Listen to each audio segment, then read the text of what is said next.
Hapa leo tunaenda kujifunza namna gani unaweza hii akaunti yako ya Bolt ukaifanya ikawa inajipokea yenyewe, maana kuna updates zimetokea hapa karibuni. Pia akaunti yako unaweza kuona inaita haijipokee yenyewe. Utakuja, kuna kitu kinaitwa, utakuja moja kwa moja kwenye setting, then utashuka moja kwa moja mpaka kwenye, utakuja kwenye settings, then utakuja kwenye,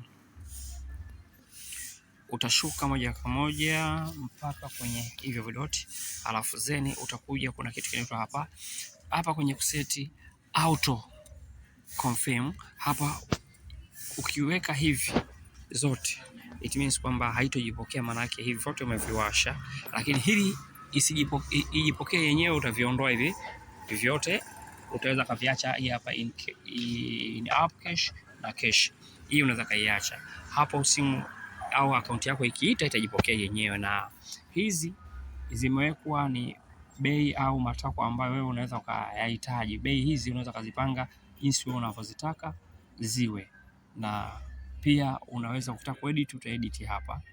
Utakuja kwenye kuedit kilomita, unaweza ukaedit pia bei ukaiongeza unavyotaka wewe, kwamba nataka labda mimi mteja ijipokee yenyewe kama mteja akifika offer ambayo anataka kwamba labda niende kwa shilingi 1000 kwa kila kilomita, basi hapo then uta save filter, itakuwa imesave. Ikija offer ya hivyo itajipokea yenyewe chap kwa haraka. Hiyo ndio mabadiliko ya Bolt waliyofanya, na unaweza kutumia akaunti yako ya Bolt ikawa salama zaidi. Ila kingine pia, ili uweze kupanda dau la malipo au ile deni likue, yani isifike 10% au 30%, akaunti yako asikupe wateja, ukitaka iongezeke ifike 40, manake cha kufanya ni uwe unalipa deni kwa wakati zaidi, yani lisiliache deni liwe kubwa, lipa kwa wakati, watakuachia wewe ulifikishe mpaka 40 then utalipa. So hivyo ndio vitu ambavyo vya kuvizingatia kwenye akaunti yako ya Bolt. Hapa leo tunaenda kujifunza namna gani unaweza hii akaunti yako ya Bolt ukaifanya ikawa inajipokea yenyewe, maana kuna updates zimetokea hapa karibuni.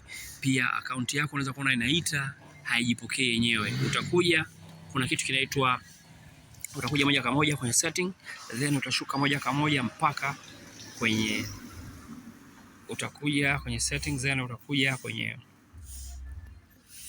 utashuka moja kwa moja mpaka kwenye hivyo vidoti, alafu zeni utakuja, kuna kitu kinaitwa hapa kwenye kuseti auto confirm. Hapa ukiweka hivi zote, it means kwamba haitojipokea, maana yake hivi vyote umeviwasha, lakini hili ijipokee yenyewe utaviondoa hivi vyote, utaweza kaviacha. Hii hapa in app cache na cache, hii unaweza kaiacha hapo. Simu au akaunti yako ikiita itajipokea yenyewe, na hizi zimewekwa ni bei au matakwa ambayo wewe unaweza ukayahitaji. Bei hizi unaweza kuzipanga jinsi wewe unavyozitaka ziwe, na pia unaweza ukitaka kuedit utaedit hapa.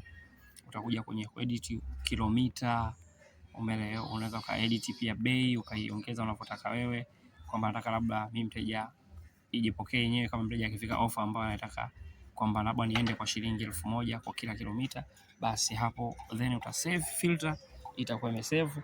Ikija offer ya hivyo itajipokea yenyewe chap kwa haraka. Hiyo ndio mabadiliko ya Bolt waliyofanya, na unaweza kutumia akaunti yako ya Bolt ikawa salama zaidi. Ila kingine pia, ili uweze kupanda dau la malipo au ile deni likue, yani isifike 10% au 30%, akaunti yako asikupe wateja, ukitaka iongezeke ifike 40, manake cha kufanya ni uwe unalipa deni kwa wakati zaidi, yani lisiliache deni liwe kubwa, lipa kwa wakati, watakuachia wewe ulifikishe mpaka 40 then utalipa. So hivyo ndio vitu ambavyo vya kuvizingatia kwenye akaunti yako ya Bolt.